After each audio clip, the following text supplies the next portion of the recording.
LPU ప్లేస్మెంట్ల రికార్డులు సృష్టిస్తోంది. Final year student 2.5 కోట్ల ప్యాకేజ్ పొందుతున్నారు. 1700 మందికి పైగా ఎల్పీయూ స్టూడెంట్స్ 10 లక్షల నుంచి 2.5 కోట్ల ప్యాకేజెస్ పొందారు. విద్యా విప్లవం ప్రారంభమైంది లవ్లీ ప్రొఫెషనల్ యూనివర్సిటీలో. కొమ్మినేని శ్రీనివాసరావుకి భారీ ఊరట లభించింది. తక్షణం ఆయన్ని అరెస్ట్ నుంచి విడుదల చేయండి అంటూ కూడా సుప్రీంకోర్టు ఆర్డర్ చేసిన పరిస్థితి. భావ ప్రకటన స్వేచ్ఛకు డిబేట్లను పర్టిక్యులర్ గా ఒక గౌరవప్రదంగా చూడాల్సిన అవసరం ఉంది అంటూ కూడా సుప్రీంకోర్టు ఈ సందర్భంలో కామెంట్ చేసింది. అదేవిధంగా మేము జడ్జిమెంట్ల టైంలోనూ లేదంటే వాదనల సందర్భంలోనూ కూడా జడ్జిలు నవ్వుతారో అలా అని చెప్పే అభిప్రాయాన్ని మాకు ఆపాదిస్తారా అని కూడా క్వశ్చన్ చేసిన పరిస్థితి. కరెక్ట్గా చాలా తొందరగా ఈ అంశాన్ని కూడా సుప్రీంకోర్టు క్లోజ్ చేసింది. సో ఢిల్లీ నుంచి జాయిన్ అవుతున్నారు వెంకటేష్తో మాట్లాడదాం. వెంకటేష్ చెప్పండి, 2 సెంటెన్స్లు ఇందులో అండర్లైన్ చేయదగినవి. నవ్వినంత మాత్రాన అరెస్ట్ చేస్తారా అనేది ఒక ప్రశ్న. మోడరేటర్గా ఉన్న వ్యక్తిని ఆ అభిప్రాయాన్ని ఆపాదించడం ద్వారా అరెస్ట్ చేయడం ఎంతవరకు కరెక్ట్? 2 డిబేట్కి వచ్చిన వ్యక్తి ఏం మాట్లాడతారు అనేది మోడరేటర్ చేతుల్లో ఉంటుందా? ఇవన్నీ కూడా మొదటి నుంచి మనమంతా అడుగుతున్న ప్రశ్నలు. సుప్రీంకోర్టు అలాంటి ప్రశ్నలే అడిగింది, ఆ అంశాలని పరిగణలోకి తీసుకుంది, తక్షణం విడుదల చేయాలంటూ కూడా ఈరోజు ఆర్డర్ చేసిన పరిస్థితి. ఒక హ్యాపీ న్యూస్, ఒక గుడ్ న్యూస్గా చూడడంతో పాటుగా ఇదొక బెంచ్ మార్క్ అభిప్రాయం అవుతుంది. సుప్రీంకోర్టు వ్యాఖ్యలు కానీ లేదంటే ఈరోజు ఇచ్చిన జడ్జిమెంట్ కానీ ఏమంటారు?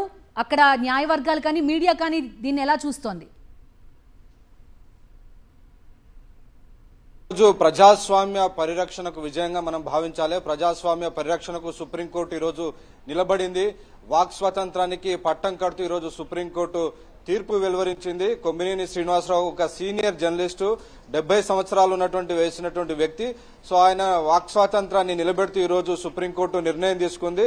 ఆయన వెంటనే విడుదల చేయాలని సుప్రీంకోర్టు ఆదేశాలు జారీ చేసింది. ఒక్క నిమిషం కూడా ఆలోచించకుండా ఈ మొత్తం కేసు, ఆంధ్రప్రదేశ్ ప్రభుత్వం పెట్టినటువంటి కేసు పైన సుప్రీంకోర్టు ఈరోజు విస్మయం వ్యక్తం చేసింది. ఎలా 70 సంవత్సరాల వ్యక్తిని, ఒక సీనియర్ జర్నలిస్ట్ ను, ఒక షోను మోడరేట్ చేస్తున్నంత మాత్రాన అరెస్ట్ చేస్తారా అని ఈరోజు సుప్రీంకోర్టు చాలా కీలక వ్యాఖ్యలు చేసింది. ఒక రకంగా హెచ్చరిక చేసింది. వాక్ స్వాతంత్రాన్ని హరించే విధంగా వ్యవహరించవద్దని ఆంధ్రప్రదేశ్ ప్రభుత్వానికి సూచించినట్టుగా మనం చెప్పాలి. ఇది ఆంధ్రప్రదేశ్ ప్రభుత్వానికి ఒక చెంపపెట్టుగా, చెంపదెబ్బగా భావించాలి.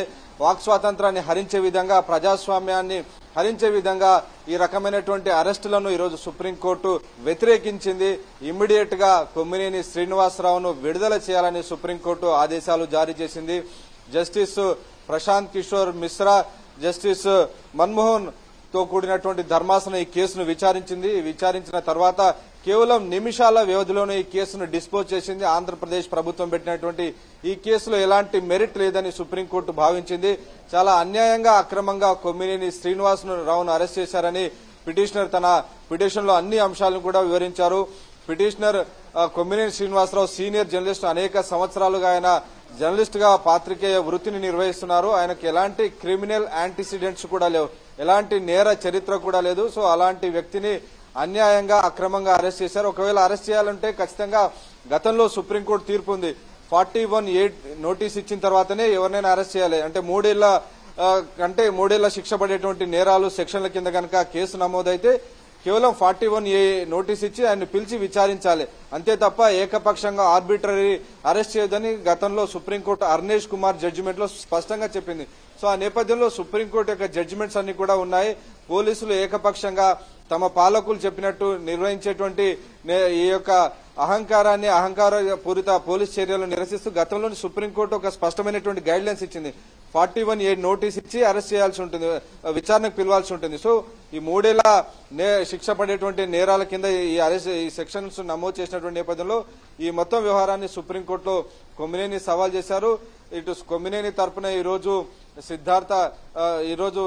సంబంధించిన సిద్ధార్థ దవే ఈరోజు కేసుకు హాజరై వాదనలన్నింటిని కూడా వినిపించినటువంటి పరిస్థితి. క్లియర్ గా ఈరోజు వాదనల సందర్భంగా కేసు మొత్తం పరిశీలించిన తర్వాత సుప్రీంకోర్టు చాలా విస్మయాన్ని వ్యక్తం చేసింది. ఎలా నవ్వినంత మాత్రాన ఎలా అరెస్ట్ చేస్తారు పిటిషనర్ అనే ఒక మౌలికమైనటువంటి ప్రశ్న సంధించింది.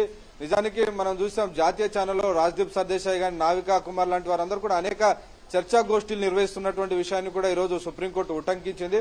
అలాగే తాము ఇటు కేసుల విచారణ సందర్భంగా కూడా అనేక సందర్భాల్లో కొంత హీటెడ్ ఆర్గ్యుమెంట్ జరుగుతాయి, ఆ సందర్భంగా నవ్వుతుంటాం, అంత మాత్రాన దీన్ని ఒక వ్యక్తికి ఆపాదించడం అనేది కూడా సరైనటువంటి చర్య కాదు అని ఈరోజు సుప్రీంకోర్టు ఆదేశించినటువంటి పరిస్థితి. డెఫినెట్ గా సుప్రీంకోర్టు చేసినటువంటి వ్యాఖ్యలు గానీ ఇచ్చినటువంటి ఆదేశాలన్నీ కూడా చూస్తే ఈరోజు వాక్ స్వాతంత్రానికి పెద్దపీట వేశాయి, భావ ప్రకటన స్వేచ్ఛను నిలబెట్టాయి.